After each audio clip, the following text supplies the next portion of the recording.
Hello friends, welcome to my channel Padma Parupalli.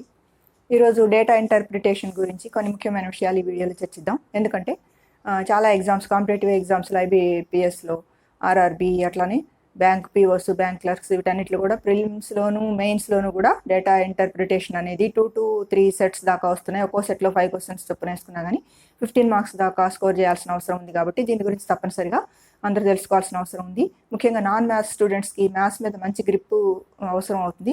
అలాంటి విషయాలు ఏంటనేది ఈ వీడియోలో ఇవాళ చర్చిద్దాం. ఈ డేటా ఇంటర్ప్రిటేషన్ లేదా సింపుల్గా మనం డిఐ అంటాం. దీనికి మెయిన్గా మనకు ఉండాల్సింది మెంటల్ క్యాలిక్యులేషన్ పవర్ చాలా ఎక్కువ ఉండాలన్నమాట. మనం చిన్న చిన్న విషయాలను అంటే ఎడిషన్స్ కానీ సబ్ట్రాక్షన్స్ కానీ ఈజీగా మనం పెన్ అండ్ పేపర్ ఉపయోగించకుండానే చేయగలిగి ఉండాలి. చాలా విషయాల్ని మనం ఊరికే చూసి మాత్రం చెప్పగలిగేటట్టు ఉండాలి. సపోజ్ మనం 364/182 ఇది చూడగానే మనం క్యాలిక్యులేషన్ చేయకుండా ఈ 182 2 టైమ్స్ కానీ దీని వాల్యూ 2 అని చెప్పగలిగి ఉండాలి. అట్లే 2/5 అనుకోండి, 2/5 ఎంత 0.4 అని చెప్పగలిగి ఉండాలి.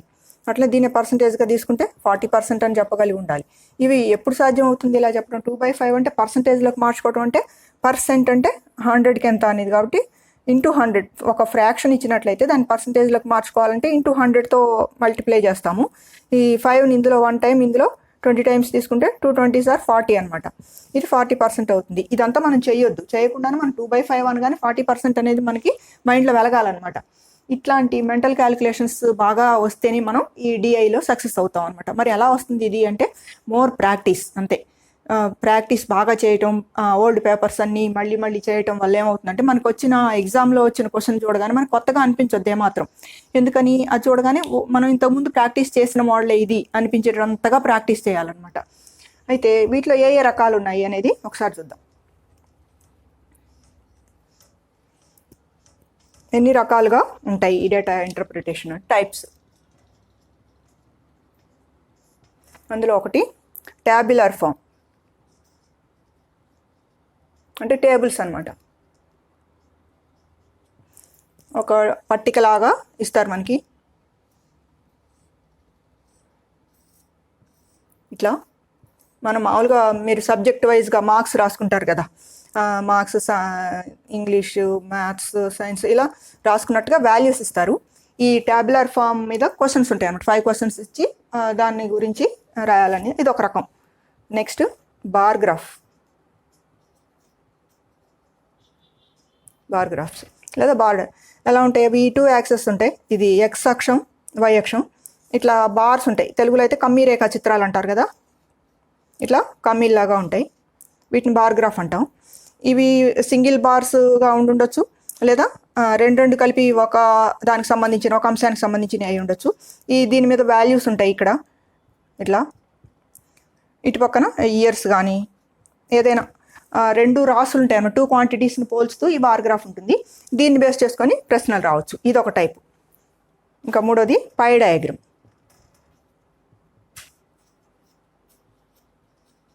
పై డయాగ్రామ్ అంటే తెలుగులో వృత్త రేఖాచిత్రం అంటాం. వృత్తంలో కొన్ని సెక్టర్స్ ఉంటాయి. ఇట్లా సెక్టర్స్గా డివైడ్ చేసి వాల్యూస్ ఇస్తారనమాట. ఈ సెంటర్ దగ్గర ఉన్న 360 డిగ్రీస్ ఎక్కడైనా, ఇది బిందువు, వృత్త కేంద్రం అనమాట. కేంద్రం దగ్గర ఏ బిందువు దగ్గర అయినా ఎన్ని కోణాలు ఉన్నా వాటి మొత్తం 360 డిగ్రీస్. ఇక్కడ ఇచ్చే మనకి వాల్యూస్ డిగ్రీస్లో ఇవ్వచ్చు. అంటే ఇప్పుడు ఇవి వేరియస్ ఐటమ్స్కి చెందినవి. సపోజ్ ఒక వాడు తన ఆదాయంలో దేనికి ఎంత ఖర్చు పెడుతున్నాడు, సపోజ్ ఇది ఎంటర్టైన్మెంట్కి ఒక 30% అని ఇలా పర్సంటేజ్లో ఇచ్చాడు అనుకోండి. ఇంకో దానికి 15%, ఇలా పర్సెంట్లో ఇచ్చి ఒకదాన్ని ఇవ్వకపోవచ్చు. ఇక్కడ ఎంత అనేది మనం కనుక్కోవాల్సి ఉంటుంది. పర్సంటేజ్లో ఇచ్చినప్పుడు పర్సెంట్ అంటే 100 కాబట్టి ఈ వాల్యూస్ అన్నీ కూడి ఇది 100లోంచి తీసేసినట్లయితే ఇది వస్తుంది అనమాట. మనం కనుక్కుంటాం. అట్లా కాకుండా డిగ్రీస్ ఇవ్వచ్చు. ఒక్కొక్కసారి పర్సంటేజ్లో ఇవ్వచ్చు. ఇక్కడ 360 డిగ్రీస్లో డిగ్రీస్ ఇవ్వచ్చు, 38 డిగ్రీస్ అని. ఇలా డిగ్రీస్ ఇచ్చినట్లయితే ఒకదాన్ని ఇవ్వకపోతే ఏం చేస్తాం, వీటన్నిటిని కూడి 360 డిగ్రీస్లోంచి తీసేస్తే ఆ ఇబ్బంది అనేది మనకి వస్తుంది అనమాట. దీన్ని బేస్ చేసుకొని మనకి క్వశ్చన్స్ వస్తాయి. ఇది పై డయాగ్రామ్ లేదా పై చార్ట్. ఇంకో రకం line chart, line graph. Graph ఇందా చెప్పుకున్నట్టుగా మనం ఎక్స్ యాక్సిస్, వై యాక్సిస్ ఉన్నట్లయితే ఏదైనా 2 క్వాంటిటీస్ని పోల్చేటప్పుడు ఇది ఇంక్రీజ్ కానీ డిక్రీజ్ కానీ ఇట్లా లైన్స్లో ఉండొచ్చు, ఈ సింగిల్ లైన్ అయినా ఉండొచ్చు, ఇంకొక వేరే దానికి కూడా ఉండొచ్చు, వేరే లైన్ కూడా ఇట్లా ఉండొచ్చు. ఆ రెండింటిని కంపేర్ చేస్తూ క్వశ్చన్స్ ఇవ్వబడతాయి అనమాట. ఇవి మేజర్గా ఉండేది ట్యాబులర్ ఫామ్, అంటే టేబుల్స్ రూపంలో ఇవ్వచ్చు, బార్ గ్రాఫ్స్గా ఇవ్వచ్చు, పై డయాగ్రామ్గా ఇవ్వచ్చు, లైన్ చార్ట్ మేజర్గా ఇచ్చేది ఇవి. ఇంకా ఇవి కాకుండా caselet form, radar or web, ఇవి కొంచెం రేర్ అనమాట. ఈ కేస్లెట్ ఫామ్ అంటే ఏం లేదు, ఒక ఇన్ఫర్మేషన్ ఇస్తారు, ఒక పెద్ద పారాగ్రాఫ్ లాగా ఇస్తారు, దాని మీద క్వశ్చన్స్ ఉంటాయి, దాన్ని మనం టాబులర్ ఫామ్ లాగా మార్చుకొని దానికి జవాబులు ఇవ్వాల్సి ఉంటుంది. రాడార్ ఫామ్ అంటే మీరు చూస్తూ ఉంటారు, ఇట్లా వెబ్ లాగా ఉంటుంది దాని మీద. ఇవి కొంచెం రేర్గా వస్తాయి, కానీ మెయిన్గా వచ్చేది ఇవే. ఇవి ఒకటైనా ఇవ్వచ్చు, మిక్స్డ్గా కూడా ఇవ్వచ్చు, అంటే ఒక టాబులర్ ఫాము, ఒక పై డయాగ్రామ్ కూడా ఇవ్వచ్చు. ఇచ్చి ఆ రెండింటిని మనం కోరిలేట్ చేస్తూ ఆన్సర్స్ చేయాల్సి ఉంటుంది. లేదా ఒక టాబులర్ ఫామ్ బార్ గ్రాఫ్ ఇవ్వచ్చు, బార్ గ్రాఫ్ లైన్ చార్ట్ ఇవ్వచ్చు, ఎనీ టూ కాంబినేషన్ కూడా ఇవ్వచ్చు అనమాట. మిక్స్డ్ ఫామ్ కూడా మనకి ఇవ్వచ్చు. ఇవి మేజర్గా ఉన్న రకాలు. తర్వాత ఏ ఏరియాస్లో క్వశ్చన్స్ వస్తాయి వీటి మీద?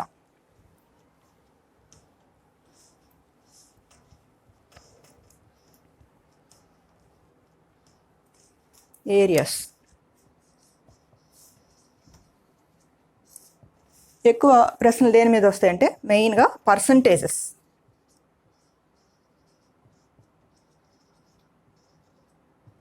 Next ratios and proportions,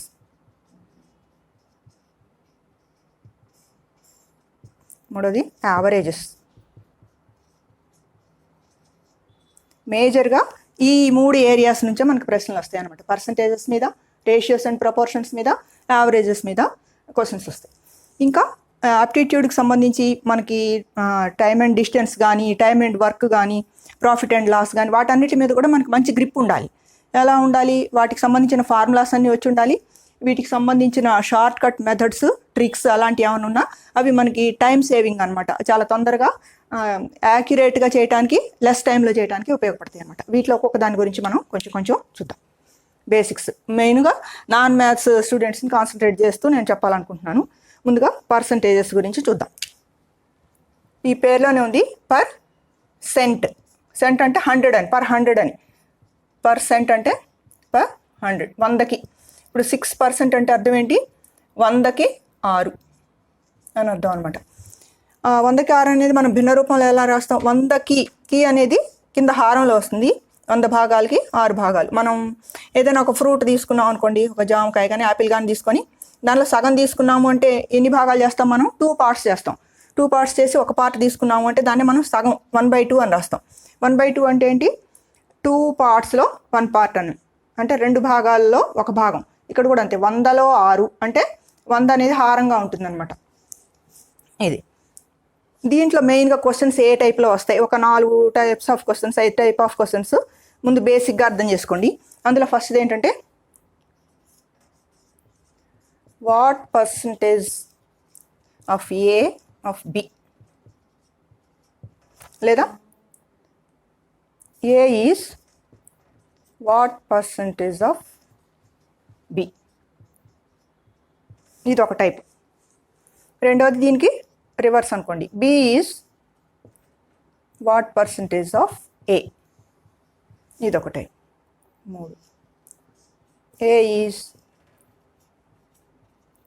what percentage more than B. దీని reverse, B is what percent less than A.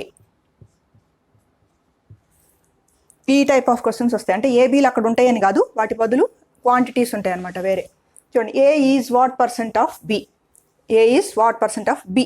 Of B అంటే బిలో ఏ ఎంత శాతం, తెలుగులో చెప్పుకున్నట్లయితే బిలో ఏ ఎంత శాతం. ఇందాకేమని చెప్పుకున్నాం? బిలో ఇక్కడ 2 భాగాల్లో ఒక భాగం, అంటే ఆఫ్ బి అనేది ఇక్కడ డినామినేటర్గా వస్తుంది అనమాట, హారంలో వస్తుంది. బిలో ఏ ఎంత శాతం. శాతం అంటే ఏం చేస్తాం? ఇంటూ 100 వేస్తాం అనమాట. 100 ఇది పర్సంటేజ్లో ఆన్సర్ వస్తుంది మనకి. A is what percent of B అంటే A/B ఇంటూ 100. ఇది ఒకటి స్టాండర్డ్ ఫార్మ్స్, ఇవి గుర్తుపెట్టుకోండి. A is what percent of B అంటే ఇక్కడ ఏ బదులు బి బదులు కొన్ని వాల్యూస్ ఇస్తారనమాట. సపోజ్ ఏదైనా ఒక ఇండస్ట్రీలో వాళ్ళ ప్రొడక్షన్ ఉందనుకోండి, అది కొన్ని ఇయర్స్లో మనకి ఆ డేటాలో ఇచ్చినప్పుడు what is the production of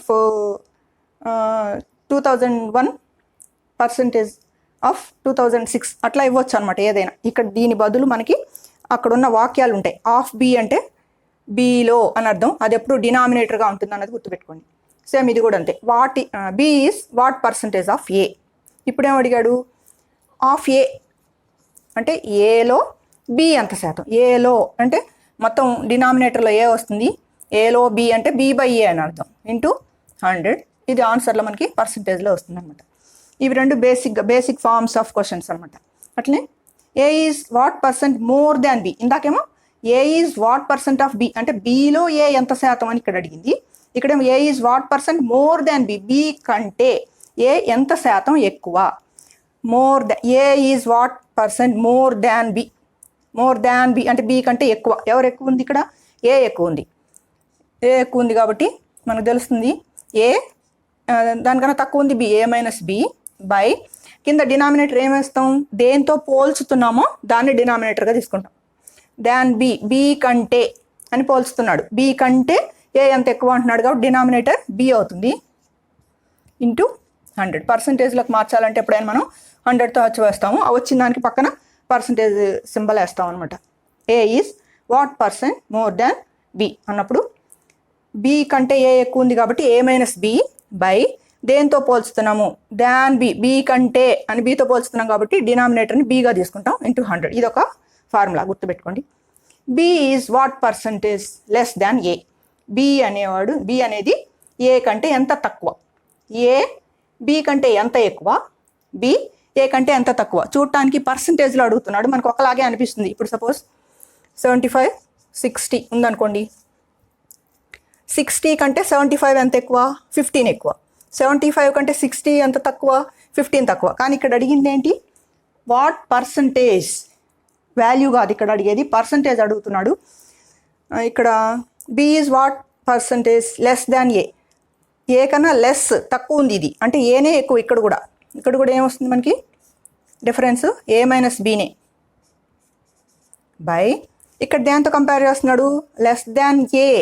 ఏ కంటే ఎంత తక్కువ అంటున్నాడు కాబట్టి ఇక్కడ బై ఏ వస్తుంది, బి రాదు. ఇందాక బి కంటే అన్నాడు కాబట్టి బితో పోల్చాం కాబట్టి బై బి డినామినేటర్ తీసుకున్నాము. ఇక్కడ లెస్ దాన్ ఏతో పోల్చుతున్నాడు కాబట్టి ఏ తీసుకున్నాం ఇంటూ 100. ఆన్సర్లో పర్సంటేజ్ వస్తుంది.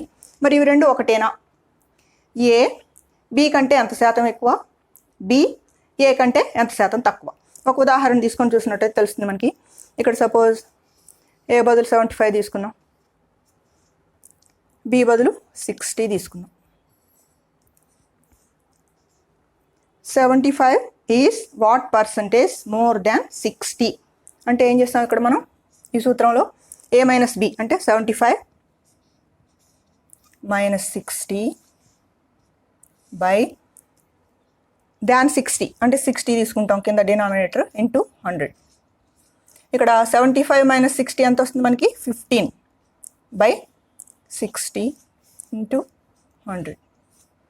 ఇక్కడ జీరోస్ క్యాన్సిల్ చేస్తే ఏమొస్తుంది మనకి, ఇక్కడ 3తో క్యాన్సిల్ చేస్తాము. 3 5లు 3 2లు, ఈ 2 ఇందులో 5 టైమ్స్ పోతుంది, 25% వస్తుంది. లేదా 15 ఇందులో 4 టైమ్స్ పోతుంది ఒకేసారి, ఆ 4ని ఇందులో 5 టైమ్స్ కొట్టేస్తే 25% వచ్చింది దీనికి. ఇప్పుడు ఇది చూద్దాం. B is what percentage less than A. ఇక్కడ ఏ అంటే 75, బి అంటే 60, అవే వాల్యూస్ తీసుకున్నాము. ఇది ఎంత వస్తుంది, ఎంత శాతం తక్కువ ఉంది బి అనేది తెలుసుకున్నాం. A-B అంటే మామూలుగా 75 మైనస్ 60 అంటే 15 వస్తుంది మనకి. మళ్ళీ 15 బై ఏ ఎంత ఉంది ఇక్కడ, 75 ఇంటూ 100. ఈ 15తోనే మనం దీన్ని క్యాన్సిల్ చేయొచ్చు. 115 5 15s 5 టైమ్స్ పోతుంది ఇందులో. మళ్ళీ ఈ 5 ఇందులో 1 టైం, ఇందులో 20 టైమ్స్ ఈక్వల్ టు 20%. చూడండి, రెండు ఒకటి కాదు. 75 ఈజ్ వాట్ పర్సంటేజ్ మోర్ దాన్ 60 అంటేనేమో 25% వచ్చింది. 60 ఈజ్ వాట్ పర్సంటేజ్ లెస్ దాన్ 75 అంటేనేమో 20% వచ్చింది. రెండు ఒకటి కాదు. ఎందుకు తేడా వచ్చింది? డినామినేటర్స్ వల్ల తేడా వచ్చింది, హారం వల్ల. హారం ఏమో ఇక్కడ బీతో పోల్చుతున్నాం కాబట్టి హారం బి ఉంది, ఇక్కడ ఏతో పోల్చుతున్నాం కాబట్టి ఇక్కడ హారంలో ఏ ఉంది. ఇవి రెండు జాగ్రత్తగా గమనించండి. ఎంత పర్సెంట్ ఎక్కువ ఉంది అన్నప్పుడు ఆ రెండింటి భేదం తీసుకొని దేంతో పోల్చుతున్నాం, దాని బి అంటే హారం బి రాసుకుంటాం, దాని ఏ అంటే హారం ఏ రాసుకుంటాం అనమాట. ఇంకా ఈ 4 గుర్తుపెట్టుకోండి. A is what percentage of B అన్నప్పుడు A by B into 100, B is what percentage of A అన్నప్పుడు B by A into 100, A is what percentage more than B అన్నప్పుడు ఏ మైనస్ బి డిఫరెన్స్ తీసుకొని దాన్ బీతో పోల్చున్నాడు కాబట్టి denominator B తీసుకొని 100తో multiply చేస్తాం percentage కోసం. అట్లాగే B is what percentage less than A, ఎలాగో ఏనే పెద్ద, లెస్ దాన్ ఏ తక్కువ ఉంది అంటున్నాడు కాబట్టి ఏ మైనస్ బి అలాగే ఉంటుంది స్టాండర్డ్గా. దాన్ ఏ దేనికంటే ఏ కంటే కాబట్టి ఏతో పోల్చుతున్నాడు కాబట్టి ఇక్కడ ఏ తీసుకుంటాం అనమాట. ఇంకొకటి చూద్దాం.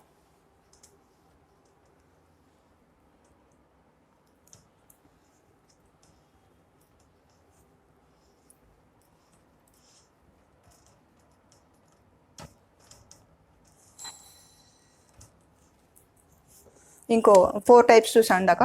5th టైప్ ఏంటి? Percentage change in 2 values.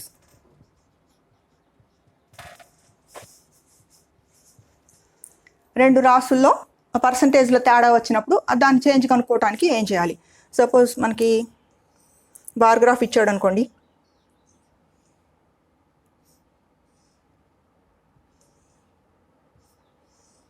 ఏదో ఇట్లా సపోజ్ ఇది 50, ఇది 80 ఇలా ఉన్నాయనుకోండి. ఇదేదో ఎక్స్, ఇది వై. ఇది 2001లో, ఇది 2002లో అనుకోండి. 2001లో 50 ఉంది, 2002లో 80 ఉంది, అంటే ఇంక్రీజ్ అయింది. ఆ ఇంక్రీజ్ పర్సంటేజ్ డిఫరెన్స్ ఎంత వస్తుంది అంటే దీనికి సూత్రం ఏంటి? Final value minus initial value by initial value percentage కాబట్టి ఇంటూ 100. ఫైనల్ వాల్యూ అంటే ఎంత పెరిగింది, మైనస్ ఇనిషియల్ వాల్యూ అంటే మొదట ఎంత ఉంది, బై ఇనిషియల్ వాల్యూ. దీనికంటే ఎంత పెరిగింది అనేది చూస్తున్నాం కాబట్టి ఇనిషియల్ వాల్యూ కింద వస్తుంది. దీనికి మనం దీన్ని ఉదాహరణకు తీసుకుని వేసుకున్నట్లయితే ఫైనల్ వాల్యూ ఏమో 80 minus initial value 50 by initial value 50 into 100. ఏమవుతుంది? 80 మైనస్ 50 30 బై 50 ఇంటూ 100. ఇది 0 క్యాన్సిల్ చేస్తాం. ఈ 5 ఇందులో 1 టైము, ఇందులో 20 టైమ్స్, 60% ఇంక్రీజ్ అనమాట. ఇదొకటి. పర్సంటేజ్ చేంజ్ తెలుసుకోవాలంటే ఎంత పెరిగింది, final value minus initial value by initial value. ఎందుకని? ఈ ప్రారంభ విలువ కంటే పెరిగింది కాబట్టి దీంతో పోల్చుతున్నాం కాబట్టి ఇనిషియల్ వాల్యూని మనం డినామినేటర్గా తీసుకుంటాం హారంలో, ఇంటూ 100. ఇదొకటి గుర్తుపెట్టుకోండి. ఇంకా రెండో ఏరియా, ఇందా చూసిన పర్సంటేజెస్లో కొన్ని ప్రాథమిక అంశాలు చూసాము. అట్లే రేషియోస్ అండ్ ప్రపోర్షన్స్లో మెయిన్ ఇట్లా ఫ్రాక్షన్స్ కంపారిజన్ అనమాట. ఏది పెద్దది ఏది చిన్నది, which one is smaller which one is bigger అనేది తెలుసుకోవడానికి చూద్దాం. కొన్ని ఉదాహరణలు ఇచ్చాను ముందే నేను. ఇక్కడ ఫస్ట్ వన్ చూడండి, 23/61, 26/61. ఇక్కడ న్యూమరేటర్ డినామినేటర్ అంటే లవము హారం. ఇక్కడ చూడండి హారాలు రెండు సమానంగా ఉన్నాయి, సజాతి భిన్నాలు అంటారు కదా. 61 భాగాల్లో 23 భాగాలు, 61 భాగాల్లో 26 భాగాలు. ఒక వస్తువును 61 భాగాలు చేసి 23 భాగాలు తీసుకుంటే ఎక్కువ వస్తుందా మనకి? 61 భాగాల్లో 26 భాగాలు తీసుకుంటే ఎక్కువ వస్తుందా అంటే ఖచ్చితంగా 26 భాగాలు తీసుకుంటేనే ఎక్కువ వస్తుంది. ఈ హారం సమానంగా ఉన్నప్పుడు లవం ఏది పెద్దదైతే ఇదే బిగ్గర్ వన్ అవుతుంది అనమాట. ఇది బిగ్, ఇది స్మాల్. ఎప్పుడు హారాలు సమానంగా ఉన్నప్పుడు లవం ఏది పెద్దదైతే అదే పెద్ద భిన్నం అవుతుంది.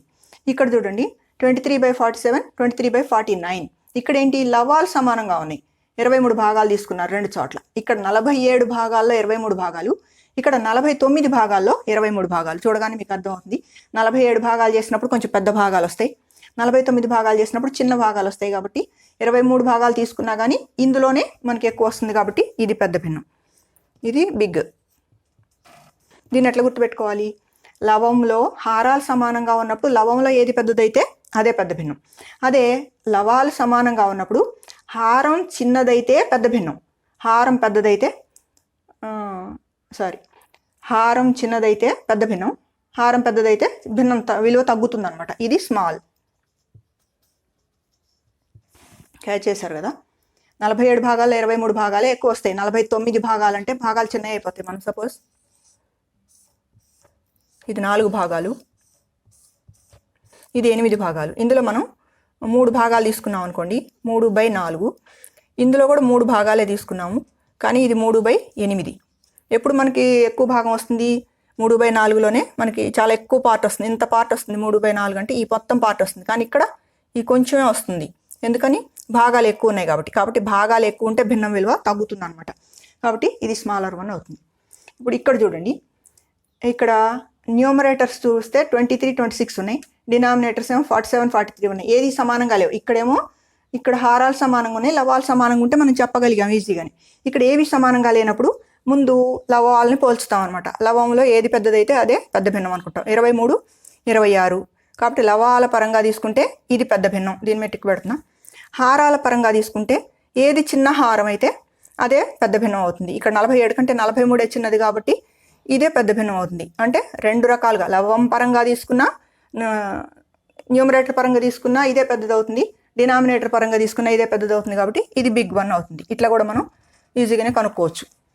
ఇక్కడ చూడండి, ఇక్కడ న్యూమరేటర్స్ 23, 26 సమానంగా లేవు, ఇవి కూడా సమానంగా లేవు. ఇప్పుడు ఇట్లానే పోల్చుదాం. ఇక్కడ లవం పరంగా తీసుకున్నట్లయితే ఏది పెద్ద భిన్నం? 26 పెద్దది కాబట్టి ఇది పెద్ద భిన్నం, ఇక్కడ టిక్ పెడుతున్నా. హారం పరంగా తీసుకుంటే చిన్న హారం ఉన్నది పెద్ద భిన్నం అవుతుంది, ఇది పెద్ద భిన్నం అవుతుంది.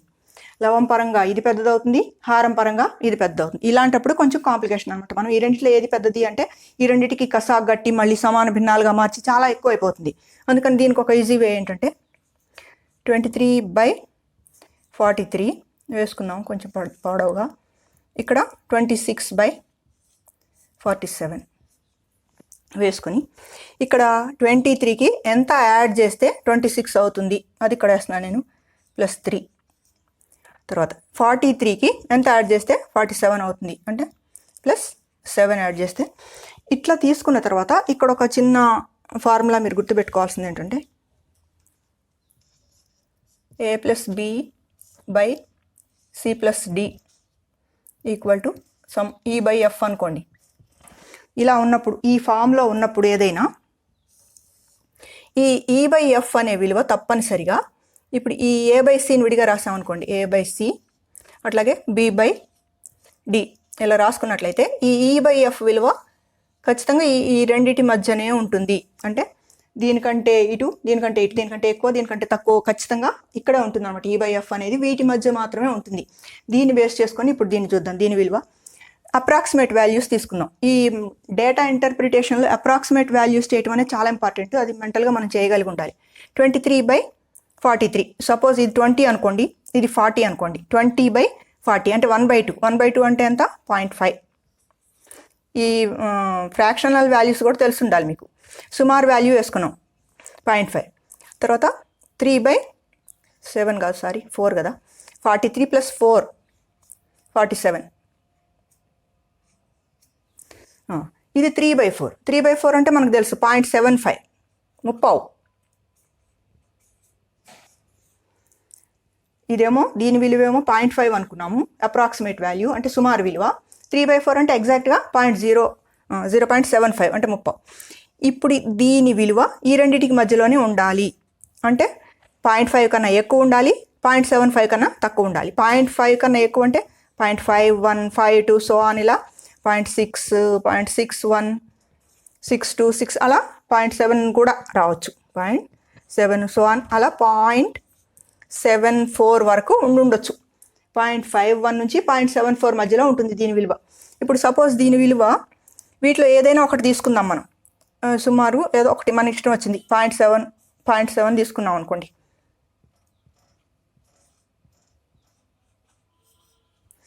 ఇప్పుడు ఈ భిన్నమే కదా మనకి ఇక్కడ ఉంది 23/43. దాని సుమారు విలువ 0.5గా వచ్చింది మనకి. ఈ 26/47 సుమారు విలువ 0.7గా వచ్చింది. 0.5, 0.7. మరి దాన్ని బట్టి మనకి ఏమర్థం అవుతుంది ఇప్పుడు? 0.75 దీని విలువ 0.75 కన్నా తక్కువ ఉంది, 0.5 కన్నా ఎక్కువ ఉంది. కాబట్టి ఈ రెండింటిని మనం పోల్చుకున్నట్లయితే 0.5 ఎక్కువ. 0.5 దేని నుంచి వచ్చింది మనకి? దీని నుంచి వచ్చింది. కాబట్టి ఇదే పెద్ద భిన్నము అని ఈజీగా చెప్పొచ్చు అనమాట.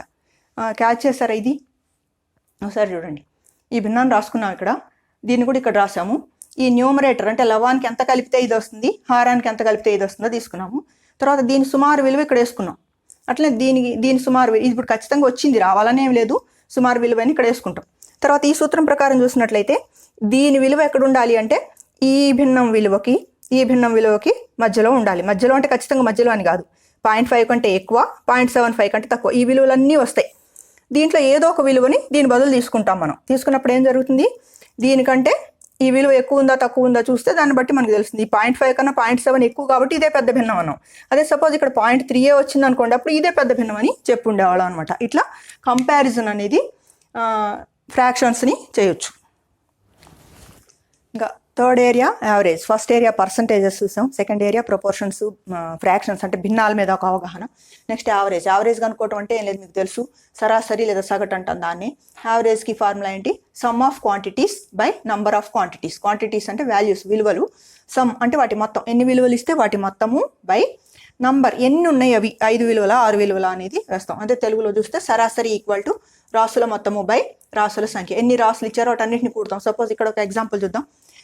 79, 77, 83, 80, 81ల సరాసరి ఎంత? ఇక్కడ ఒక 5 క్వాంటిటీస్ ఇచ్చాడు మనకి. ఈ రాసుల మొత్తం అంటే ఏం చేయాలి మనం? 79 + 77 + 83 ఇవన్నీ కూడాలి. కూడి బై ఎన్ని ఉన్నాయి? 1, 2, 3, 4, 5 ఉన్నాయి, బై 5 వేయాలి. మరి అదంతా చాలా లెంగ్తీ ప్రాసెస్ కాబట్టి మనం అప్రాక్సిమేషన్ అనుకున్నాం కదా, సుమారు ఊహించడం, ఏదో ఒకటి ఊహిస్తాం. ఎలా ఉన్నాయి అంటే ఇవన్నీ కూడా 80కి దగ్గరగా ఉన్నాయి. ఇది 80 కన్నా ఒకటి తక్కువ ఉంది, ఇది 3 తక్కువ ఉంది, ఇది 3 ఎక్కువ ఉంది, ఇది 80 ఉంది, ఇది ఒకటే. సపోజ్ మన వాల్యూ 80 అనుకుందాం, మన అప్రాక్సిమేట్ వాల్యూ 80 ఊహించాము.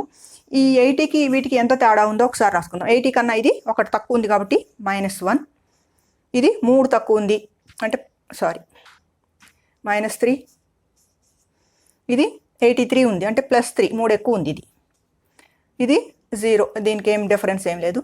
ఇది 81 అంటే +1 ఎక్కువ ఉంది. ఇప్పుడు వీటిని క్యాలిక్యులేట్ చేస్తే సరిపోతుంది మనకి. -3 + 3 క్యాన్సిల్ అవుతాయి, -1 + 1 కూడా క్యాన్సిల్ అవుతాయి. కాబట్టి ఎగ్జాక్ట్గా దీని వాల్యూ యావరేజ్ 80 అవుతుంది. సపోజ్ అట్లా కాకుండా ఇంకొక వాల్యూ ఎక్కువ తీసుకొని చూద్దాం. సపోజ్ 82 కూడా తీసుకుందాం. 82 కూడా ఉంది అనుకుందాం. అప్పుడు ఏమవుతుంది? ఈ డిఫరెన్స్ లేసాము, 80కి 82కి +2 డిఫరెన్స్ ఉంది. అప్పుడు ఏమవుతుంది? -1 + 1 క్యాన్సిల్ చేసాం, -3 + 3 క్యాన్సిల్ చేసాం, కానీ +2 మిగిలిపోయింది. ఇంకా అంటే ఒక 2 తేడా ఉందన్నమాట. ఎన్నిటి మీద? 1, 2, 3, 4, 5, 6 మీద 2 తేడా ఉంది. అంటే 2/6. ఈ రెండుని 6కి పంచాలి మనం. 2/6 అంటే ఏమవుతుంది? 2 ఇందులో ఒకసారి, ఇందులో 3 సార్లు, 1/3. 1/3 అంటే ఎంత? 0.333 సో ఆన్ ఇలా వస్తుంది అనమాట. ఇప్పుడు ఇది ప్లస్ వాల్యూ కాబట్టి దీనికి యాడ్ చేస్తాం 80.3. ఎందుకని? 80కి 0.3 కూడా అనుకోండి, ఇదే వచ్చేది 80.3. అప్పుడు యావరేజ్ 80.3 అవుతుంది అనమాట. ఇట్లా అప్రాక్సిమేషన్, మనం ఒక వాల్యూ ఊహించి వీటికి డిఫరెన్స్ తీసుకొని ఆ డిఫరెన్స్ని మనం అన్నిటికీ సమానంగా పంచినట్లయితే, ఆ పంచడం అనే కాన్సెప్ట్ ఎక్కడొచ్చింది మీకు అర్థమైందా? 3, 4, 5, 6, 7 ఉంది అనుకోండి. వీటి యావరేజ్ ఏంటి? ఇవి వరుస సంఖ్యలు అయితే ఖచ్చితంగా దాని మధ్యలోదే యావరేజ్ అవుతుంది. వీటన్నిటిని కూడి మనం 5తో భాగించినా ఇదే వస్తుంది. ఎందుకని అంటే ఈ 5 కంటే ఇదేమైంది? 1 ఎక్కువ ఉంది. ఆ 1 ఇందులోంచి తీసేసాం అనుకోండి, ఇది కూడా 5 అవుతుంది. ఆ తీసేసిన 1ని ఇక్కడ వేసాం అనుకోండి, +1, ఇది కూడా 5 అవుతుంది. ఈ 5 కన్నా ఇది 2 ఎక్కువ ఉంది. ఆ 2ని దీంట్లోంచి తీసేసాం అనుకోండి, ఇది 5 అవుతుంది. ఈ తీసేసిన 2ని ఇక్కడ యాడ్ చేస్తాం, ఇది కూడా 5 అవుతుంది. అప్పుడు చూడండి, అన్ని 5లు అయిపోయినాయి. అట్లా యావరేజ్ వరుస సంఖ్యలు ఇచ్చినట్లయితే ఇట్లా 5 ఇస్తే మధ్యలోది థర్డ్ వన్ యావరేజ్ అవుతుంది. అట్లనే సమానమైన భేదంతో ఇచ్చారనుకోండి, 6, 8, 10, 12, 14 ఇచ్చారనుకోండి, ఇవి కూడా భేదం సమానంగా ఉన్నప్పుడు కూడా మధ్యలో సంఖ్య అవుతుంది. అట్లా కాకుండా 14, 16 కూడా ఇచ్చారనుకోండి, 5 ఉన్నప్పుడు మధ్యలో 3వది తీసుకున్నాం, కానీ ఇప్పుడు ఏమవుతుంది? మధ్య అనేది ఉండదు, ఇవి 2 మధ్యలో అవుతాయి. అప్పుడు ఈ రెండింటి సరాసరి తీసుకుంటాం అనమాట. 10, 12 కూడతాం, 22, 22/2 సరాసరి అంటే రాసుల మొత్తం బై రాసుల సంఖ్య కాబట్టి అప్పుడు వీటి యావరేజ్ 11 అవుతుంది అనమాట. ఇట్లా యావరేజ్ని కూడా మనం ఈజీగా క్యాలిక్యులేట్ చేయొచ్చు. అన్ని కూడటం, రాసుల మొత్తం అనగానే ఇవన్నీ వేసుకొని మనం బండ కూడినట్లయితే మనకు టైము సరిపోదు అనమాట. తర్వాత అప్రాక్సిమేట్ పర్సంటేజ్ కనుక్కోవటం ఒక ఉదాహరణ చెప్తాను, చాలా పెద్దదైపోతుంది వీడియో. ఫర్ ఎగ్జాంపుల్ 4320/3480 × 100 ఉందనుకోండి. దీన్ని సింప్లిఫై చేయాలి. మామూలుగా మనం అయితే ఏం చేస్తాం, ఈ 0 క్యాన్సిల్ చేసుకోవచ్చు ఇప్పుడైనా. ఓకే, చేసిన తర్వాత రెండో ఏకంతో చేసాం అనుకోండి, అది మళ్ళీ తర్వాత చేద్దాం. అట్లా కాకుండా ఈజీ వేలో ఏంటంటే 348ని ఫ్రాక్షన్స్ చేసుకుంటూ వస్తాం అనమాట. సెగ్మెంటేషన్ చేసి దీనికి సరిపోయేటట్టు చూస్తాం. ఇందులో పర్సంటేజ్ కనుక్కోవటం ఒకటి ముందు రావాలి. ముందు 348 అనే దానికి 100% అనుకోండి, అంటే మొత్తం తీసుకుంటాం కాబట్టి 100% అంటే ఏమొస్తుంది, 348. దాంట్లో 50% అనుకోండి, ఈ ఫ్రాక్షన్స్ పర్సంటేజ్ మీకు ఖచ్చితంగా వచ్చి ఉండాలి. 50% అంటే హాఫ్ అనేది తెలిసి ఉండాలి. దీంట్లో సగం ఎంత వస్తుంది, 174. 25% అందులో సగం, ఇవి అప్రాక్సిమేట్గా వెయిట్ రావాలి. ఇందులో సగం అంటే 87 అవుతుంది. తర్వాత 10% అనుకోండి. 10% అంటే ఏం లేదు, 348లో ఇక్కడ పాయింట్ ఉందనుకుంటాం. ఏ సంఖ్యకైనా చివరి పాయింట్ ఎక్కడ ఉంటుంది, ఇప్పుడు 43 అంటే 43.0 అని అర్థం కదా. అట్లే 348 అంటే 348.0. ఇది 100%. 10% అంటే ఈ పాయింట్ని కొంచెం 1 పాయింట్ యువతలు జరుపుతాం అనమాట. 10% అంటే 34.8. 20% అనుకోండి, ఇలా డబుల్ చేసుకోవటం ఏం లేదు. దీన్ని డబుల్ చేస్తే 20% వస్తుంది. 34 అంటే ఎంత, 8 నుంచి 6 వస్తుంది. ఇక్కడ 9 6 69.6. ఈ 10% నుంచి మళ్ళీ మనం 5% కావాలంటే దాంట్లో సగం వేసుకోవచ్చు. లేదా ఇక్కడ 50% 174 వచ్చింది కాబట్టి పాయింట్ ఇక్కడ ఉంది కాబట్టి 5% అంటే ఏమవుతుంది, 17.4 అవుతుంది. అట్లా 1% తీసుకున్నాం అనుకోండి. 1% అంటే ఇక్కడ 10% అంటే పాయింట్ ఇక్కడికి వచ్చింది, 1% అంటే ఇక్కడికి వస్తుంది 3.48. ఇవి తెలిసి ఉండాలి ముందు. వీటి నుంచి మనం 432ని ఎలా రాబట్టవచ్చు, ఏమేమి తీసుకుంటే 432 అవుతుంది. ఎలాగ 432 అంటే 348 కావాలి ఇక్కడ మనకి. 348 అంటే 100% తీసుకున్నాము. ఇంకా దీనికి ఎంత కలిపితే 432 అవుతుంది, 174 వస్తే ఎక్కువ అయిపోద్ది. 25% తీసుకోవచ్చు. ఇది తీసుకుంటే ఎంత, ఇది 87. ఇప్పుడు ఎంత అయిందో చూద్దాం. ఇక్కడ 15 13 435 అయింది. మనకు కావాల్సింది ఎంత, 432నే. అంతే. ఎంత ఎక్కువ ఉంది, ఇక్కడ 3 ఎక్కువ ఉంది. ఆ 3 తీసేయాలి. 3 తీసేయాలంటే 3 ఇందులో ఎక్కడ దొరుకుతుంది మనకి, ఇదిగో ఇక్కడ దొరుకుతుంది, 1% దొరుకుతుంది. ఇందులోంచి -1% ఎంత, 3.48 తీసేసాం అనుకోండి. ఇది 0.0 పెట్టుకుంటాం ఇక్కడ. దీన్ని మైనస్ చేస్తే ఏమొస్తుంది, ఇక్కడ 2 5, ఇక్కడ 4 ఉంటుంది, 1 3 4 431.52. అంటే ఇక్కడ పాయింట్ తర్వాత 5 కన్నా ఎక్కువ ఉంటే దీనికి ఒకటి యాడ్ చేస్తాం కాబట్టి ఇది ఆల్మోస్ట్ 432 అనే మనం తీసుకుంటాం అనమాట. 432 వచ్చింది. ఏం చేస్తే వచ్చింది, ఇక్కడ 100% తీసుకున్నాం, ఇది 100%. నెక్స్ట్ 25% తీసుకున్నాం, అక్కడికి ఎంత అయింది, 100 + 25 125. 125లోంచి ఏం చేస్తాం, ఇక్కడ 1% తీసేస్తాం. 125 - 1 = 124. ఇప్పుడు దీనికి ఆన్సర్ ఎంత, 124%. ఇవి చాలా ఈజీగా చేయగలగాలి.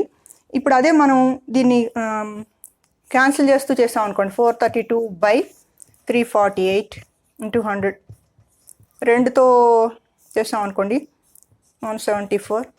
ఇందులో 216, మళ్ళీ 2తో 87, ఇక్కడ 108. 87లో ఏం పోతుంది, 3 2 3s are 6 పోదుగా, అంతే 9. ఇక్కడ 3 3s are 9, 3 6s are 18. 36/29 వచ్చింది. 29 అనేది ప్రైమ్ నెంబర్, ఇందులో ఏం పోవు, × 100 వచ్చింది. ఇప్పుడైనా మళ్ళీ మనం ఏం చేయాలి, 3600ని 29 తోటి భాగహారం చేయాలి. ఇదంతా చేసే బదులు ఇట్లా అప్రాక్సిమేట్ పర్సంటేజ్ క్యాలిక్యులేట్ చేయడం బాగా ప్రాక్టీస్ చేయండి. చేసినట్లయితే మీరు టైం సేవ్ అవుతుంది. తర్వాత యాక్యురసీ కూడా కరెక్ట్గా. కొన్నిటికి మనకి ప్రశ్నలకి యాక్చువల్గా ఎగ్జాక్ట్ వాల్యూస్ అడగరు, what is the approximate percentage అంటాడు. అలాంటప్పుడు మనం ఈ ప్రాసెస్ చేసుకున్నట్లయితే మనకి టైం బాగా సేవ్ అవుతుంది అనమాట. ఓకే ఫ్రెండ్స్, ఈ వీడియో మీకు డేటా ఇంటర్ప్రిటేషన్కి సంబంధించి మీకు ఉపయోగపడుతుంది అనుకుంటున్నాను, ముఖ్యంగా నాన్ మ్యాథ్స్ స్టూడెంట్స్కి. ఈ వీడియో మీకు నచ్చినట్లయితే మీ ఫ్రెండ్స్కి, కాంపిటేటివ్ ఎగ్జామ్స్ రాసే ఇతరులకు కూడా షేర్ చేయండి. అట్లా లైక్ చేయండి, కామెంట్ చేయండి. ఇంకా నా ఛానల్ని సబ్స్క్రైబ్ చేస్తారని ఆశిస్తున్నాను. Thank you for watching.